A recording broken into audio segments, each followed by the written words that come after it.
On the news, Lagos set to begin home treatments for mild COVID-19 cases as death toll surges past 40.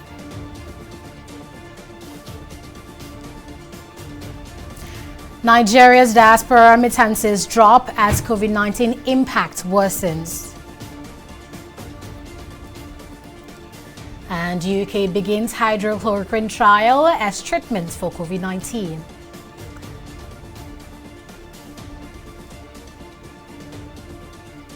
Many thanks for joining us on News Now on TV360 Nigeria. I am Annetta Felix. 4 more COVID-19 patients have died in Lagos State. The State Health Commissioner Akin Abayomi announced this on Thursday. He said the new COVID-19 associated deaths bring the total fatalities in the state to 42.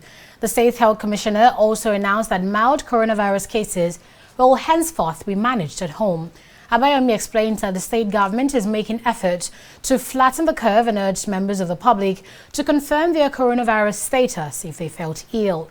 Lagos is the epicenter of Nigeria's coronavirus crisis with close to 3,000 cases.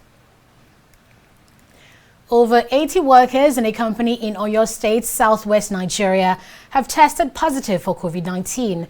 Governor Seyi Makinde announced this when he confirmed that 15 more workers at Iceland Experiences have been diagnosed with the virus. Makinde, who disclosed this via Twitter, said the company remains shut for decontamination.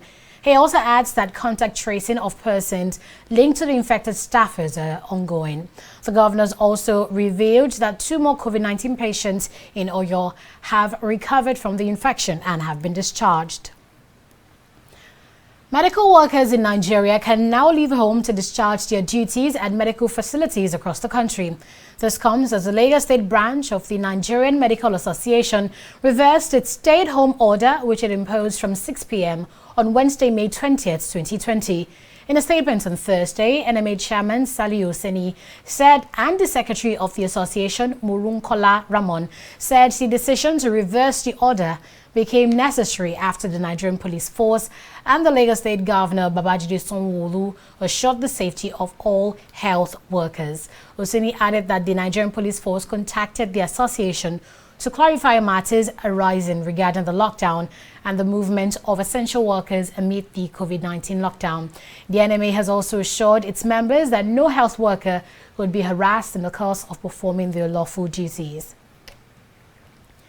The Chief Judge of Nasarawa State, Justice Suleiman Diko, has granted clemency to 16 inmates in the state.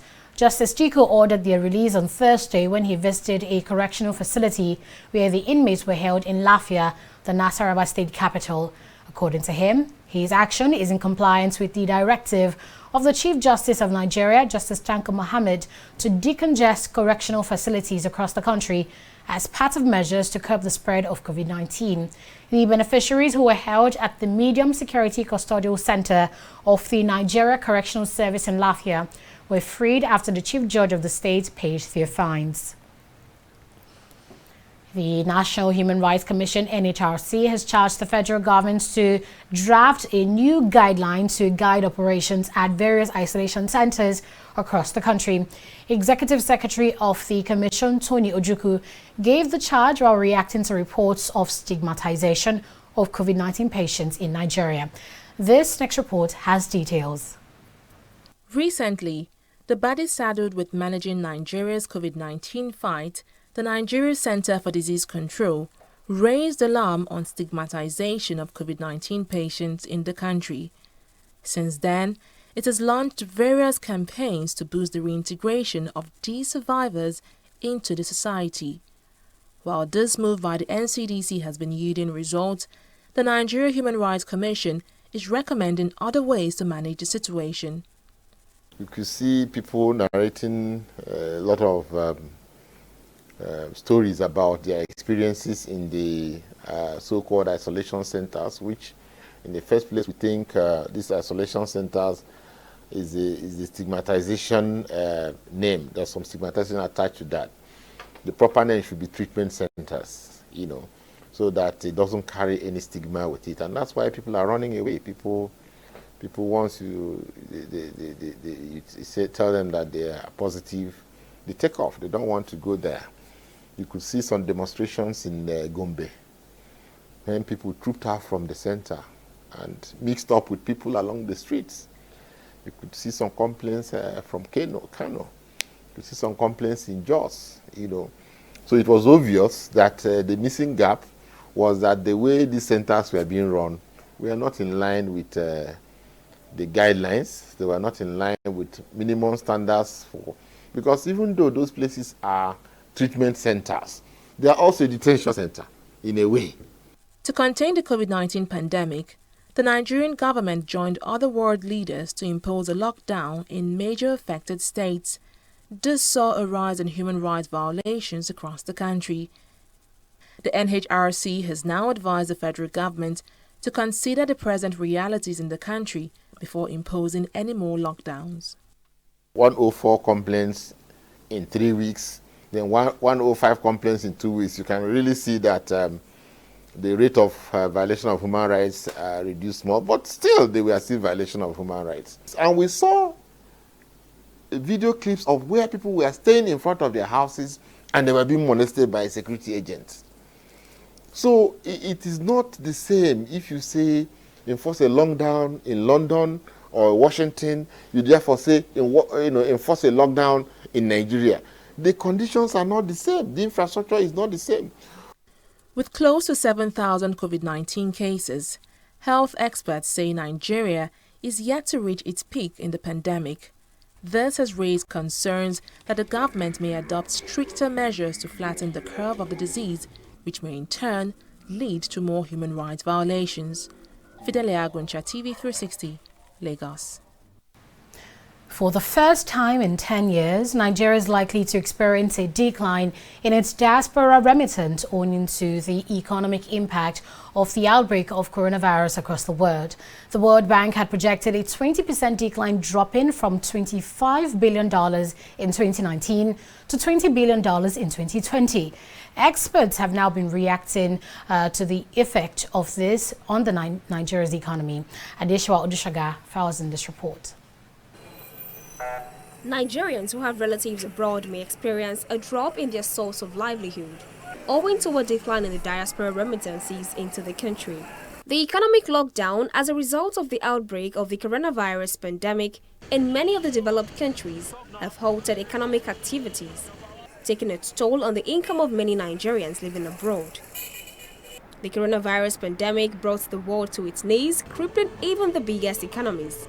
One of the most recently expected economic implications on Africa's largest economy, Nigeria, is the decline from the nation's diaspora remittances by 20% in 2020.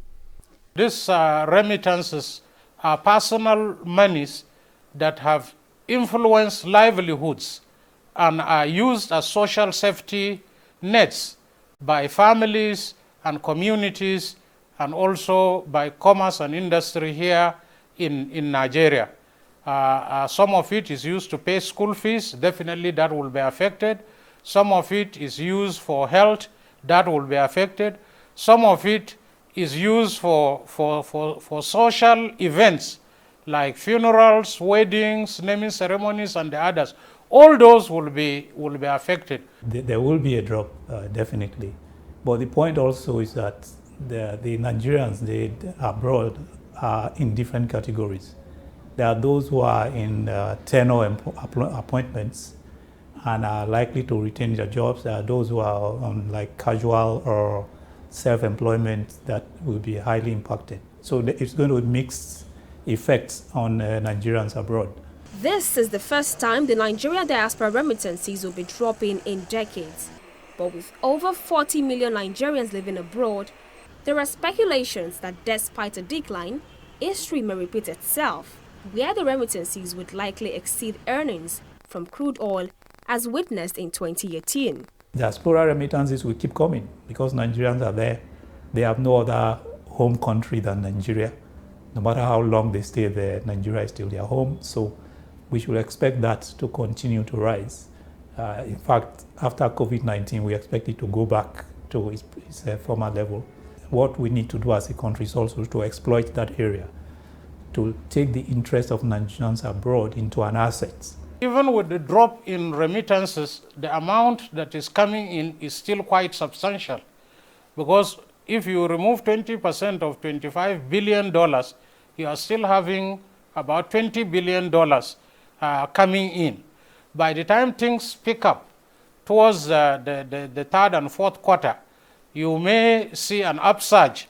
According to research, diaspora remittances are expected to drop from $25 billion in 2019 to $20 billion this year.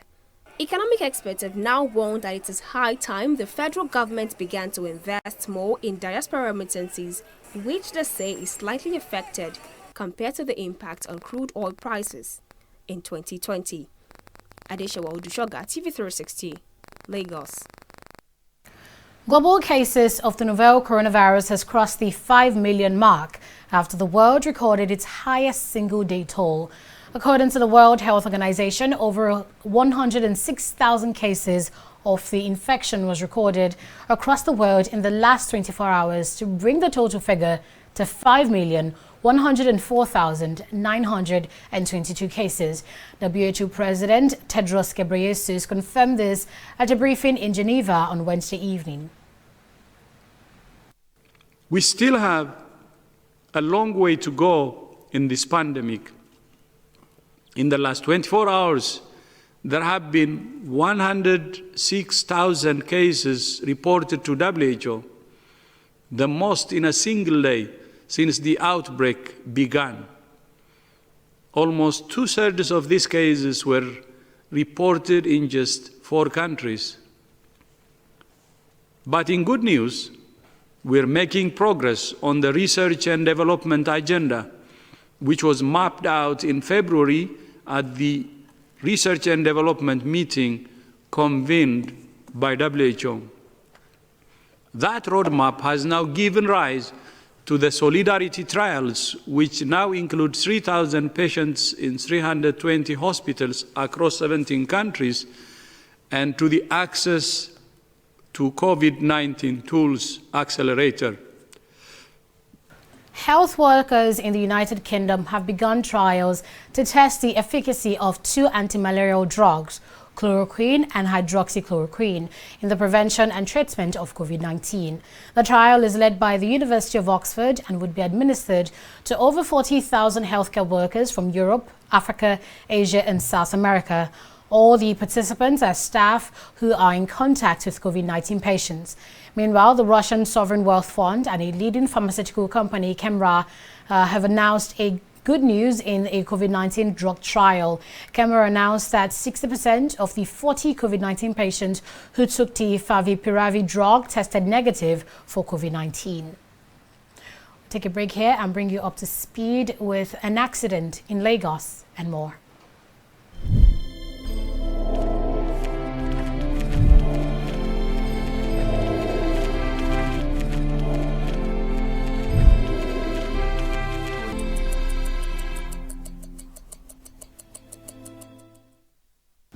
One person has been killed in an accident involving a bus and a fuel tanker around the Otedala Bridge around Berger area of Lagos. According to witnesses, the accident happened at about 8 a.m. on Thursday morning.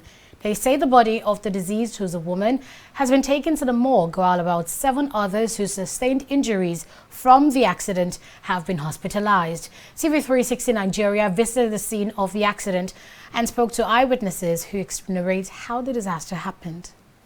I was just sitting here in front of my shop. Suddenly, I heard a loud noise. There was a traffic congestion at that time. And by the time I turned to look at what happened, I saw 3 passengers, 2 females and a male, from the bus jump out, shouting, "Thank God, thank God." By the time I checked, I saw that the bus had crushed people inside, and we tried to rescue them. Only one of the passengers died. We rescued 2 kids who were left unhurt. Many of the passengers had fractures on their legs. The tanker behind the bus had lost its brake when it hit the bus, and it then ran into another trailer in front of it. Men of the police force and LASMA were also there to rescue them. The Federal High Court in Yenagoa Bayelsa State has sentenced one Yunusa Dahiru to 26 years in prison for kidnapping Essie Oruru, a teenager. In March 2016, the police had arraigned Dahiru on a 5-count charge bordering on abduction, kidnapping, unlawful carnal knowledge and sexual exploitation of Oruru, who was 14 years old at the time. The convicts kidnapped the teenager from Bayelsa in August 2015 and took her to Kano State, where she was converted to Islam and married off without the consent of her parents. She was eventually reunited with her parents after 6 months, and she gave birth to a baby in May 2016. And now to politics. The Publicity Secretary of the People's Democratic Party in Imo, Damian Okpara, has resigned from the party. Okpara resigned on Thursday in a letter he addressed to the state chairman of the PDP. The politician thanked the party leadership for the opportunity to serve as its spokesman for 4 years, but he did not disclose the reason for his resignation. While he didn't disclose his next move, Okpara's allies have hinted that he has joined the All Progressives Congress. Coordinator, Defense Media Operations, Major General John Enenche, has described the interception of a Chinese vessel attacked by sea robbers off the coast of Côte d'Ivoire by the marine component of the Armed Forces of Nigeria as a feat deserving of international commendation. Major General Enenche expressed this view during the routine update of various operations of the Armed Forces of Nigeria on Thursday in Abuja. He says 10 of the sea pirates were arrested, while the crew members, which consist of Chinese, Ghanaian and Ivorian nationals, were rescued by the gallant naval officers. A Chinese vessel, MV Hailfang 2, was attacked by pirates off the coast of Côte d'Ivoire. And what these pirates did was to divert this vessel to the Nigerian waters. They had 18 crew members on board, and immediately the Nigerian Navy was alerted. We activated our own Nigerian Navy ship Nguru, and it was dispatched to intercept the vessel that was attacked by pirates. And this happened around 140 nautical miles off our waters. And they were able to subdue the pirates. 10 of them were arrested, while the 18 crew members were all rescued. These crew members comprised of Chinese, Ghanaians, and then Ivorians. The major update we have in the armed forces is that we are increasing our capacity for the medical personnel that will now key into the major effort now, the major drive of PTF. And these areas are where they were trained.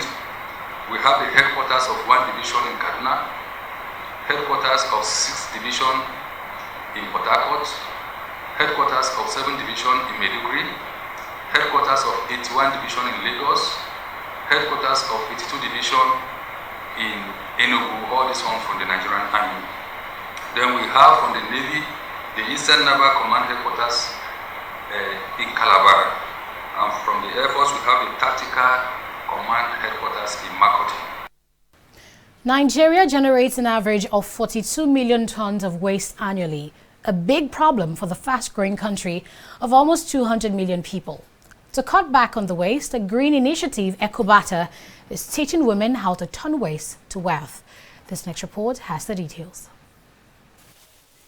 Hawa Mahmood sorts waste picked from markets and the roadside. After sorting them by color, she weaves the synthetic fiber into yarn, ready to be made into eco-friendly products like bags, purses, and even shoes. Hawa learned how to convert waste to recyclable products at a 3-day training by EcoBatter, a waste recycling and recovery enterprise based in Kuje, Abuja. This skill has now transformed her from a stay-home mom to an entrepreneur that has made almost $500 in 3 months. At least I know how to use my waste, how to use it wisely. I don't use plastic bags. I don't waste my plastic bags. At least I can use 1 plastic bag to go to market 2 times or 3 times, unlike before. That when I come, I'll just throw it away. I've learned how to make proper use of it, and I'm also gaining money from that. Since February 2018, EcoBatter has empowered 40 other women like Hawa by training them and giving them loans to start microgreen businesses. At the core of our work, right, is keeping the environment clean and empowering local communities. So turning plastic bags into wealth brought two opportunities with it. First, we were transforming waste and cleaning the environment, and then secondly, we were able to empower women in our community. EcoBat is solving Nigeria's waste problem by collecting over 200,000 kilograms of solid waste in Abuja alone and turning them into fashionable biodegradable products. But marketing them has been a challenge they're aiming to solve with technology. EcoBat recently launched an online mall where we sell strictly eco-friendly products for everyday use, so bamboo products, and so we've leveraged on that platform to sell the materials we make from here. The eco-friendly enterprise is also milking some of the opportunities from the COVID-19 pandemic by making reusable face masks for sale. So what we did was leverage the COVID-19 outbreak to divert our resources into making nose masks. With the nose masks, we're able to partner with other organizations that were giving them out, and that way the women were able to earn some living from it. The world is generating more waste than it can recycle, so much that a 2019 World Bank report forecasts that waste generation will drastically outpace population growth by more than double by 2050. To check that, EcoBat is campaigning for people to make conscious choices to buy products that are eco-friendly, reusable and biodegradable. Anetta Felix, TV360, Nigeria. You're still watching news now on TV360 Nigeria. Onyi Adekunle is standing by to give you updates on the rising exchange rate in Nigeria right after this.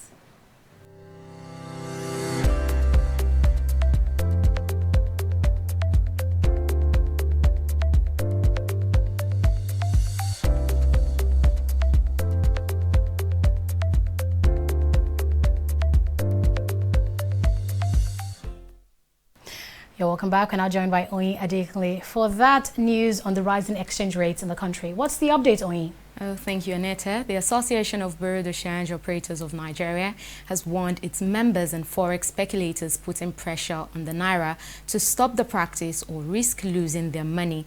This came as the dollar was on Wednesday exchanged for 461 Naira on the parallel market. President Abkon Aminu Gwadabe said on Wednesday in Lagos that the Central Bank of Nigeria licensed Bureau de Change would soon start full operations as the Apex Bank was set to reopen dollar sales to operators. According to him, with the CBN's planned lifting of suspension on dollar sales to the BDCs, reopening of the airports for air travels and global ease on restriction of movements, there are indications that the dollar flow to the economy will soon improve. We'll take a pause here and return with stock market review.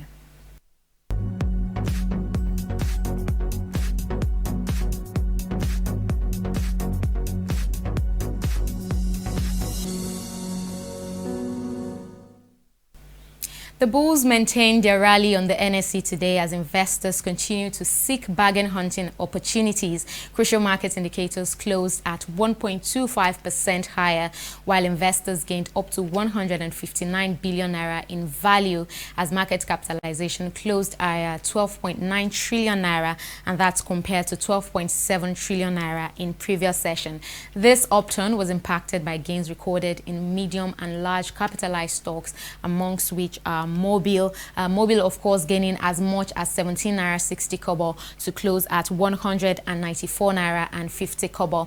BUA Cement also consolidated gains from previous session, while Unilever and Guinness were also the toast of investors today. And on the flip side, leading the pack of 9 losers is Flour Mill with a 1 naira price drop. Abico PLC from the real estate sector, as well as Owando and NPF Microfinance Bank, also their share prices fall today. And in summary, the volume of shares and value declined today. Volume from 436 million units to 350 million units today. And of course, value also went from 5 to 3 billion naira today, and that exchange hands in 5,239 deals. And on international markets, FTSE slips into the red as UK economy shrinks and US-China tensions loom. Dow Jones is also deepen as trade tensions add to virus wars. Nikkei also down by 0.21%. And that's it from here. It's back to you now, Anita. Thank you for the updates. Only at least 300 people, including 3 aid workers, have been killed in a fresh wave of intercommunal fighting in South Sudan's Jonglei state. Hundreds of people were also wounded, with several homes destroyed in the violence, which broke out between 2 ethnic communities on Saturday. Health workers say many of the victims have gunshot wounds, and some of the injured have been airlifted to the capital, Juba, for treatment. South Sudan is emerging from a brutal 6-year civil war. A peace agreement was reached in February by President Salva Kiir and rebel leader Riek Machar, who formed the government of national unity. But outbreaks of ethnic fighting have continued, threatening the fragile treaty in the country. Nigerian powerlifter and Paralympic gold medalist Esther Onyema has been banned for 4 years by the International Paralympic Committee (IPC) for committing an anti-doping rule violation. According to the IPC, Onyema tested positive for 19-norandrosterone, a substance that is prohibited, and was found in her urine sample collected after the Lagos 2019 International Powerlifting event in Nigeria. As a result of the violation, Onyema will be ineligible for competition for 4 years, from May 3rd, 2019 to May 2nd, 2023. The 38-year-old has also been stripped of the gold medal, which she won in the women's 555 kg event in Lagos. Together with many points and laurels, she would also miss the opportunity to attend Tokyo 2020. And that's it. News now on TV360 Nigeria. I am Aneta Felix. Thank you for watching.